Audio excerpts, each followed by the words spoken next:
thinking? Oh, the broadcast is live. Okay, we're live. There we go. My friend Casey Rutherford from Atlanta, Georgia. Thank you so much for taking the time to, chat with me and talk about you and what you're doing. I'm super excited to be here with you. So thank you. Likewise, usually when we see each other, it's in person, and I wish I could just reach through the camera and give you a big hug. So I know. I was saying you're one of those people, when you meet somebody and you're just like magnetized to them. And I met you and I felt like instantly connected to you. I feel like I've known you forever. I know. So I just am grateful for, the friendship that we've developed just by being in the industry together. And I'm excited, and people are excited to listen to you. I mean, I feel like you have done such an amazing job at branding yourself and putting yourself out there, which is difficult for people to do. Yeah. So I want to get into that. But I also just want to maybe start with who you are, a little bit about you, your background, where you came from, all that good stuff. Yeah. So, like Lindsay said, I'm Casey Rutherford. I am out of Atlanta, Georgia. My team serves all of Metro Atlanta. Most of our business is kind of in the North Metro area. I am a mom of 3. My kiddos are 6, 5, and 2. And like I was telling Lindsay backstage, my 2-year-old was up all night, stomach bug sick. So I've been cleaning sheets and cleaning things and dealing with all of that for the last 12 hours. But that's so much of what the beauty of this life is that there's so much flexibility. While it may not be freedom, we're still here. We're still making it work and grinding because that's what moms do. We're still able to do everything behind the scenes. So that's my crew. That's my kid. Those are my kiddos. You may see her pop in here depending on how well Anna and Elsa babysit over the next hour. But we'll see. And I spent 8 years in corporate management consulting, working in the healthcare sector. So I'm the kind of person I am is if I'm doing anything, I want to do it the biggest, the best. I was climbing for the corner office, but all along the way, and I think, I was raised by entrepreneurs. My dad's an entrepreneur. My mom was really, really big in her field. And I always knew I wanted to do something for myself and build my wealth and my family's wealth, not somebody else's. I just didn't know what that looked like. And so we had our first 2 kiddos. You heard that they're 5 and 6, and they're just about Irish twins. And so that was a welcome surprise, we'll call it, and totally changed the trajectory of where we were in life. I was traveling Monday to Thursday, and with 2 14 months apart, that did not work anymore. Yeah. And so it was almost this blessing where I took an opportunity actually in commercial real estate. And that wasn't a good fit. But as I was going through all the licensing, I kept feeling like I'm on the wrong side of this. I need to be on the residential side because I love people and I love helping people write their stories. And I felt like there was more opportunity, not just to serve clients, but to help other agents grow and do meaningful things for themselves as well. And so this is my 5th year in real estate, probably like my 2nd and a half, like I've been at this full time, like 2.5 years. So I'm still kind of baby in the industry, but what we've been able to accomplish in those 2.5 years full time has been a lot. And it's been just kind of a fun ride. Yeah, and I want to talk about that because I feel like what you've accomplished in that short amount of time is significant. It's hard to break into the industry. It's hard to get traction. It's a competitive industry. Obviously, you're in Atlanta, so there's probably a lot. I mean, how many agents? Thousands of agents, right?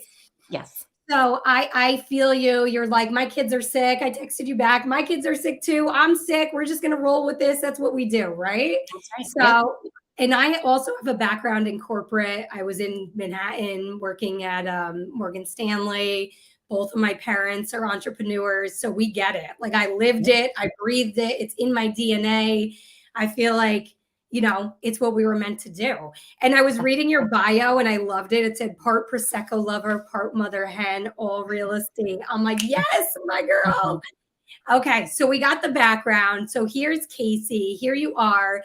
At what point did you understand the power of social media, what it could potentially do for you? How long ago did that kind of click for you? Were you always putting yourself out there? Like, tell me about your personal branding journey, like discovering Yeah. who you are, but your journey in social media, because you have a huge following.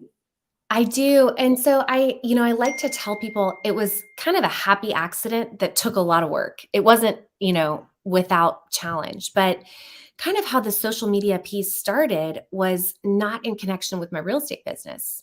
I had my real estate business over here. And at the same time, we were building a house. And I had a lot of friends saying, share with me your design selections, share with me your furnishings, because I actually really enjoy interiors. And so I thought, well, I kind of feel weird, which is funny now because that's what we do. What But I you felt weird getting on my personal channel and being like, here's my house, here's what I'm doing.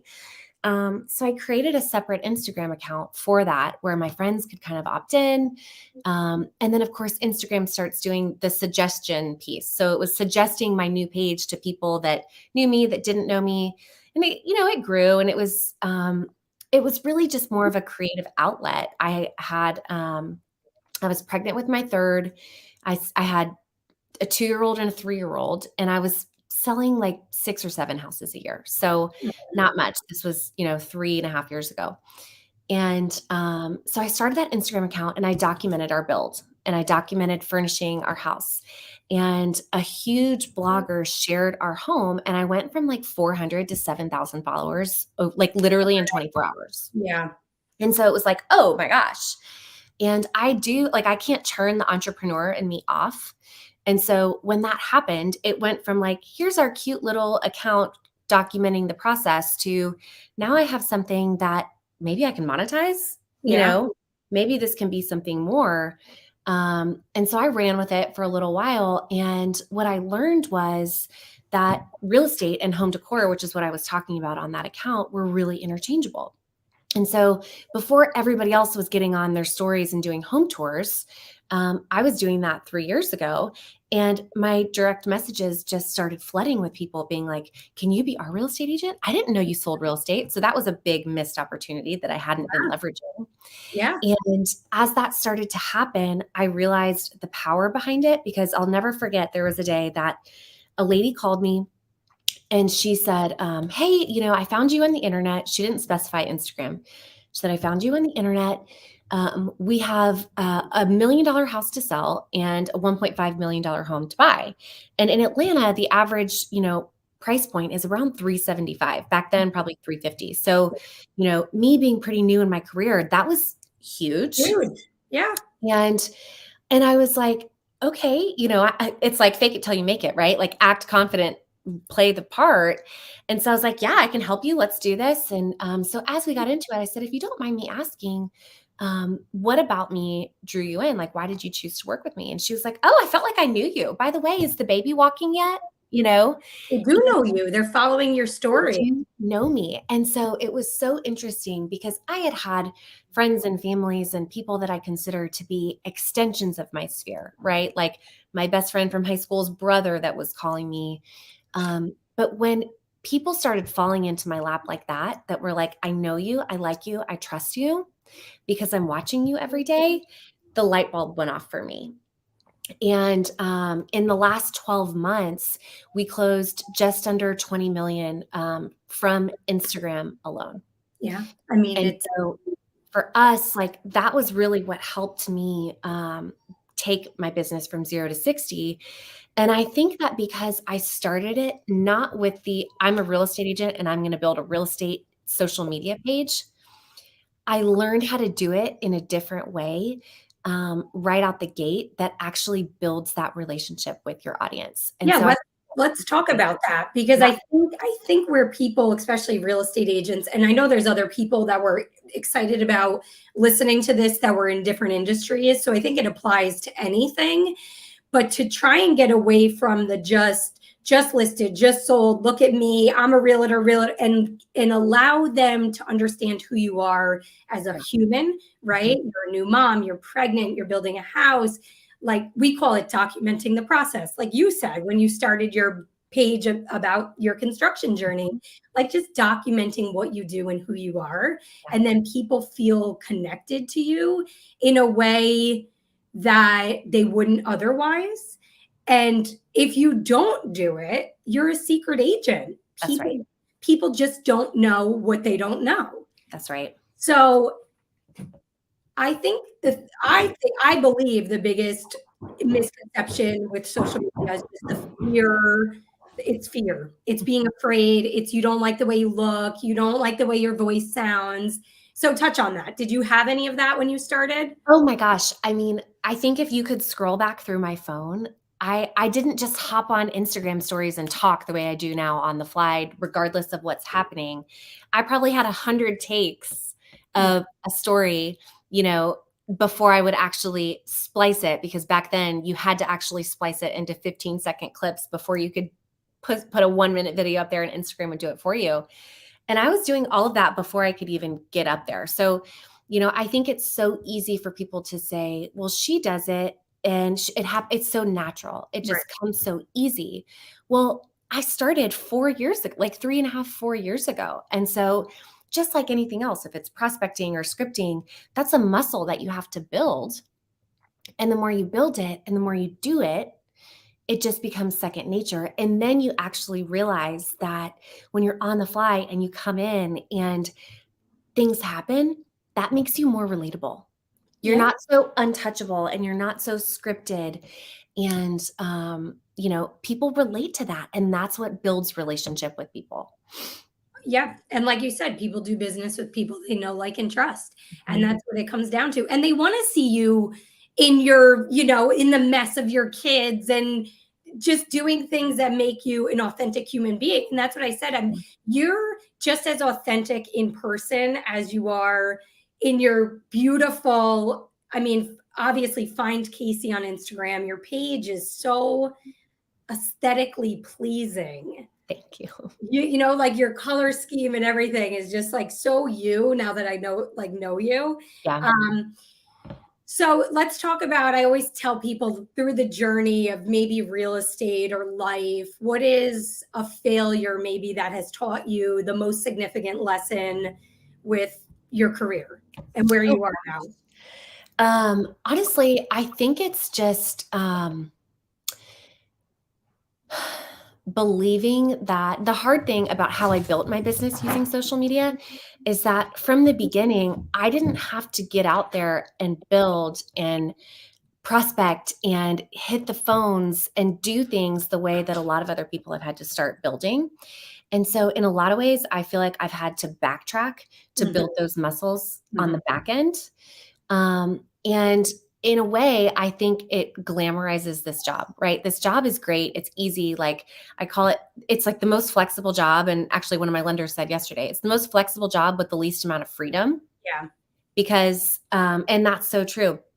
But for me, it was waiting for the business to come for too long and not getting out there and finding it myself. Right. Because social media is so important, but it's kind of like your referral business, but it's only one way. So I don't know people. People may be saying, I'm going to list my house in July. We're going to use her. But I don't know that. They're not on my radar. I'm not nurturing that relationship. And so I think that for a long time, I relied only on that social media pillar, so to speak. Here's life. Here's my Bernedoodle that is wanting to be a part of the conversation. I'm ready. And so without really building those other pillars. And so what I find is that I have a lot of people reaching out to me saying, this looks like so easy. It looks so fun. I think I would be great at this. And it is fun and it is great. But to do what I've built and to have the business that I've built, like that took years and years of consistency and time over task over time. And I think it's with anything, you know what I mean? I think everything looks easy. Nothing's easy. Everything takes hard work. It takes consistent action. It's just doing it every single day, which makes it easy, 10 years down the road. Yeah. But it is consistency, Yeah. and I think social media is one of those things. And I was excited to talk to you about it because I stand in front of my team every Tuesday and I preach it. Like, if you're not utilizing this to its full potential, you're going to lose. Yeah. And that's with any business. The attention is here. We do direct mailers, we do print advertising, very little. We used to do it a lot more. But the power is in the palm of your hand.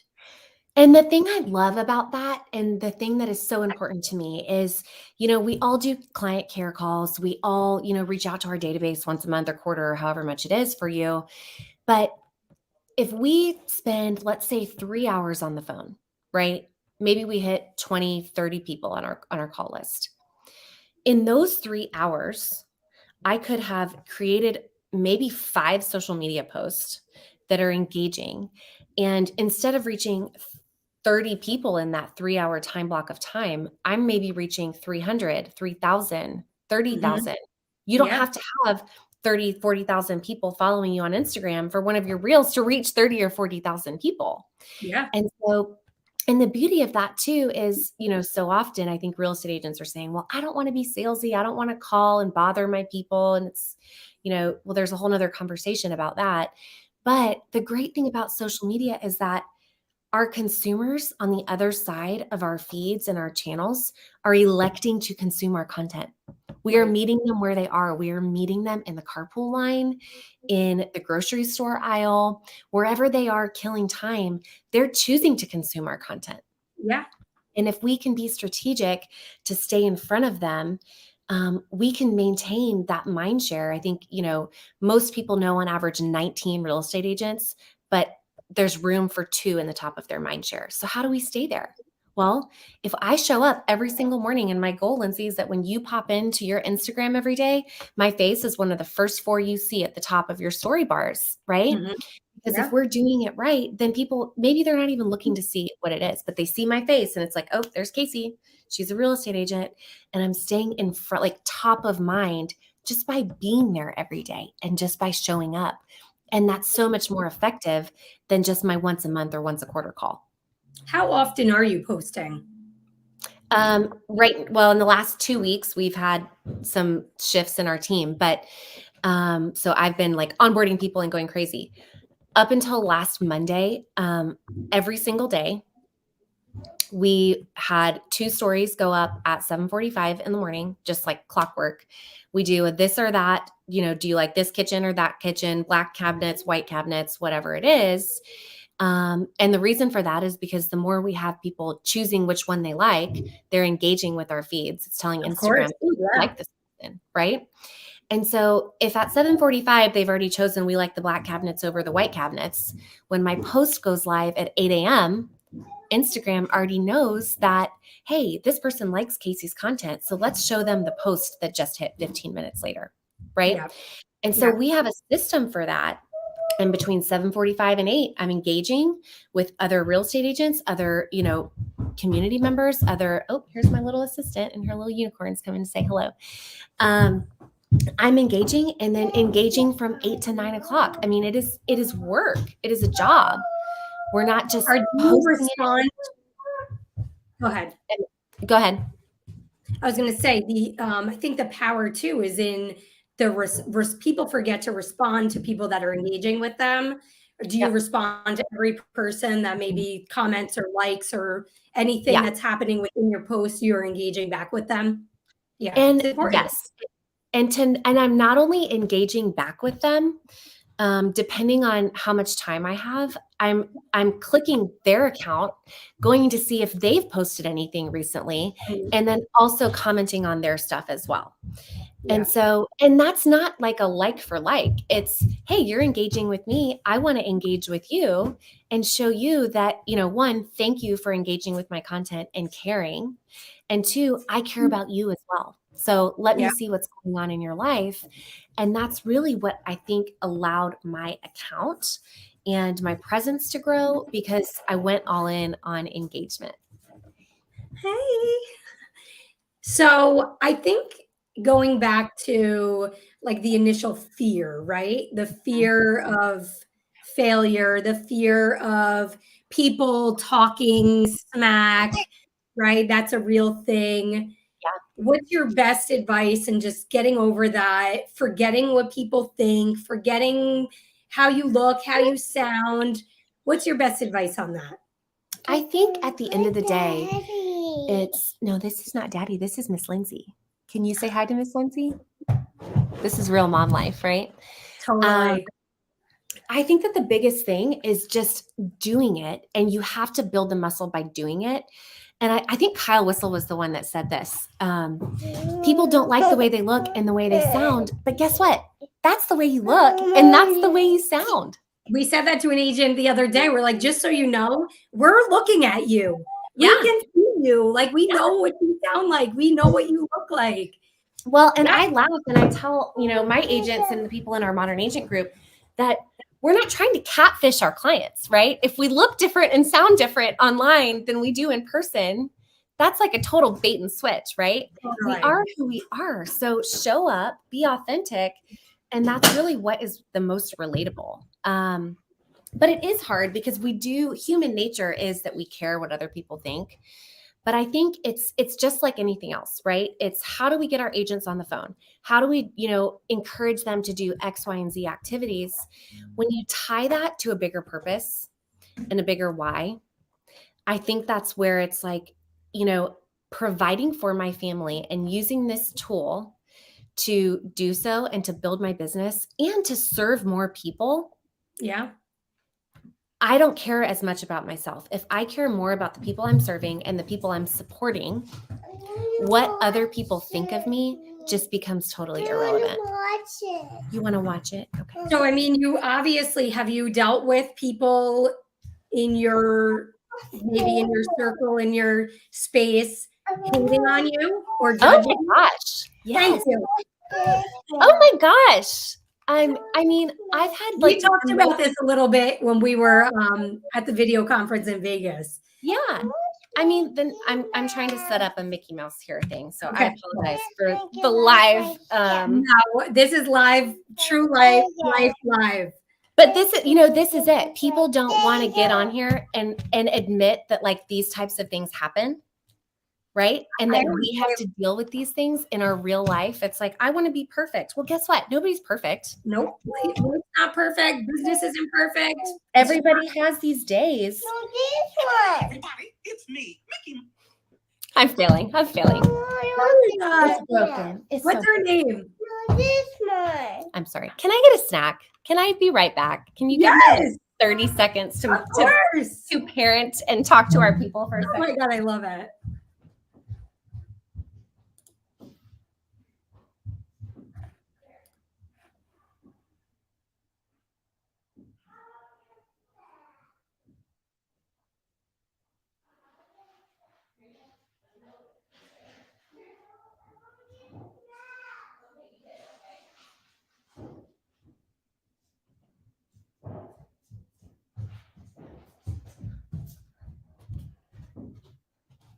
All right. Are we still here?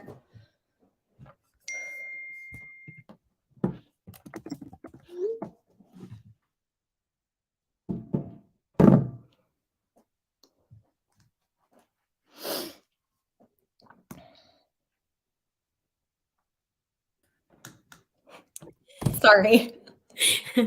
Someone just came in my office. They're like, I freaking love that. I love that. Please just be quiet. I said that when I spoke, that was awfully uncomfortable for me speaking in that room. But we used to pay our kids, like, I'll give you $1.50 if you just sit in the car and don't say anything. Don't get out of the car, please. I know. I'm like 1 year away from bribery with that one. So we're not there yet. But you asked me if I get haters, and am I, and I do. And I remember the first time, like the first really nasty gram that I got, someone was just like, stop. It wasn't nasty, but they were like, stop licking your lips so much when you talk. It's distracting.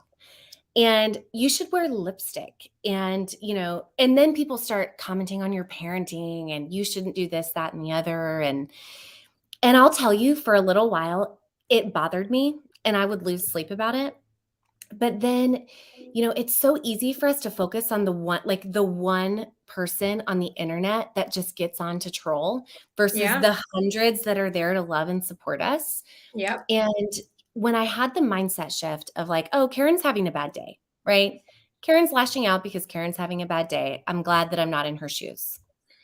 And it is that. I think if you take the time, the people that take the time to be negative Nellies are I'm like, I'm just going to send them love and spread love and fill them with love because And that's all you can do. it's unfortunate. You know what I mean? So you can't focus on those people. And I always say some of my biggest haters are the people closest to me. You know, they just, I'm like, they don't get my magic. And it They is what don't. it is. It is what it And, is. and likewise. They're on a different journey than me. And I'll tell you, like when I first started, I didn't even want the people that I knew following me, right? No, It was almost I just block easier. them all. Yeah. It was easier for me to get on and talk to a group of strangers than have people that I know that I was in, you know, mom's group with or moms in my kids' classes, knowing that I'm the one that gets on Instagram and social media. And that, like, I did wear that. We're all insecure. We have these insecurities. But then you just get over it and you own it. And you're like, yeah, my business like killed it last year because I overcame that fear. And here's the thing, like most of those moms don't really, they think it's cool. They're like, wow, I could never do that, you know? Yeah. Yeah. I think you just have to leave. I always say, leave it at the door. Just shake it off, leave it at the door, put yourself out there. People like, I love people. I love watching them. I love seeing them succeed. I love just watching their life. Yeah. And, you know, we feel through social media, and I mean, we could go down so many different directions with it. Like there's reasons to hate it, of course, but in terms of being connected and staying in front of people, I think it's the single most important thing you can do in business. And I mean, I just love following you. I love your journey. I'm so excited about the modern agent. I mean, obviously I love Stacey Wyatt, your dude, your sponsor. What else? Anything else? I mean, how'd you develop? Go ahead. I was just going to say, I think, you know, the biggest thing, whether it's Instagram or Facebook or whatever it is, I think that a lot of real estate agents get into this mindset of, I'm going to create a separate social media account over here. And, you know, real estate Lindsay or real estate Casey is going to live in this box. And personal life Casey and personal life Lindsay is going to live in this box. And the problem is that at the end of the day, when we treat our social media like our resume, nobody cares. Right?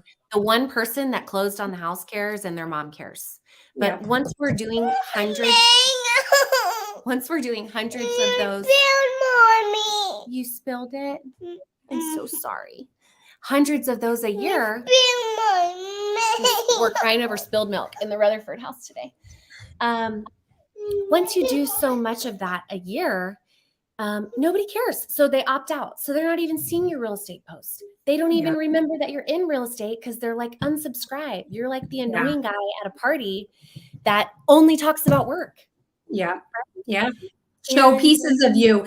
And I think it's so unnatural for people. So I always say, find something you love. Like yours was design and home decor. Like I love to run. If you run, I already exactly. Yeah. You know that I'm running with a vest on. Like that's my thing. I feel most comfortable when I'm outside, like in my element. And so that feels natural to me. If it's cooking, cook. If it's art, like whatever is you, that people show up for you, the true you. And I think it's very easy to cut through noise now and know that if you can't be this way here and this way in person. Exactly. It doesn't be work. you, be authentically you, put yourself out there. The world wants to see it. And that's it, right? That's it. That's it. Rip the Band-Aid off.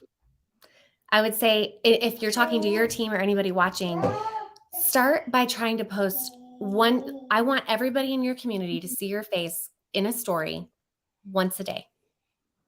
Do you hashtag? In my stories? Or Just in general? Yes. I don't think they're as important anymore. Like, do they pick up? Yes. I do hashtag. The important thing on hashtags is mixing it up and not using the same ones. But I think just like everybody else, we're trying to figure out what Instagram wants today from us, you know, to work. Yeah. But I think the biggest thing they want is consistency. Showing up. You spilled your milk. I'm so sorry. So, yeah. Amazing. Any final parting words? No, I mean, I think you hit the nail on the head. Like, be you, show up, do it regularly, and people want to work with people. There's a Yeah. reason real estate agents still are coming on top of the Zillows and the Open Doors of the world, because people want to work with people. And so show them who you are so that Yeah. they choose you. And the personal brand is the most important thing you can do for your real estate business, right? Mhm. I say, I don't care if you work for Coldwell Banker, EXP, Century 21, Doesn't matter. you are the brand. That's another StreamYard for another day. I mean, Don't get me that's started. the whole thing. It's that's what I love about where we are. But like you said, it doesn't matter where you are. Building your brand, people don't get on Zillow and say, what brokerage is the listing agent with? They're like, oh, that's Lindsay Stevens. That's Casey Rutherford. I've worked with her. She's going to get me to the closing table on time. Right? The consumer has no idea. I said No I could idea. walk out the door. I went from independent, obviously, we're both at EXP. People have no idea. No idea. But they want to work with you. That's and it. So let them get to know you. That's the biggest thing. They want you, so let them get to know you, because in this day and age, consumers are making the decision before they reach out. These DMs that I'm getting, they're not like, we're interviewing 7 other agents. It's, do you have time for another client? Can you please, it's hot because they've already decided that they know, like, and trust me. So that happens by showing up. And I will say really quickly, like, I know people say, well, I don't want to feel like I'm constantly, filming my kids or filming this, that, and the other. And the reality is that you don't have to. Like 15-second clips, people think they may see your whole life, but what's 15 seconds in a day? It's nothing, right? So invite people into the little pieces that you want to invite them into that are relatable. And that common ground is where the relationships are built. 100%. Yeah. 100%. I miss you. Thank you so much. Thank you. I appreciate you doing it, even though your daughter was homesick. I know, like, the anxiety of that. And I think it's commendable that, you let the world see the way it really is, because it's not perfect. It's not perfect. It's not perfect. No. But yeah, thanks for your patience. And we'll do this another day when I don't have little assistants at home, and we'll take on the personal brand part. They won't be there forever. So enjoy every minute of it. Soak it up. Soak it up. Where can people find you, Casey, before you go? Yeah. So you can find me on Instagram at case.rutherford. On Facebook, Casey Rutherford, or the Rutherford Group. If you have anybody looking to buy or sell real estate in Atlanta, or referrals to send, you know who to call. And anybody watching from my side, Lindsay Stevens is if you're moving to the New York area, you have family there. I think I would hire Lindsay as my realtor. They're just the best people in the world. So having you in my world has been the biggest treat of the last year. And I just am so excited that we got to connect today. Right. Thank you. Thank you. Thank you. And go post something on social media for the world to see today, right? Something. Make it happen. Yep. Okay, cool. All right, Thanks, friends. Casey. Talk soon. See you soon. Bye.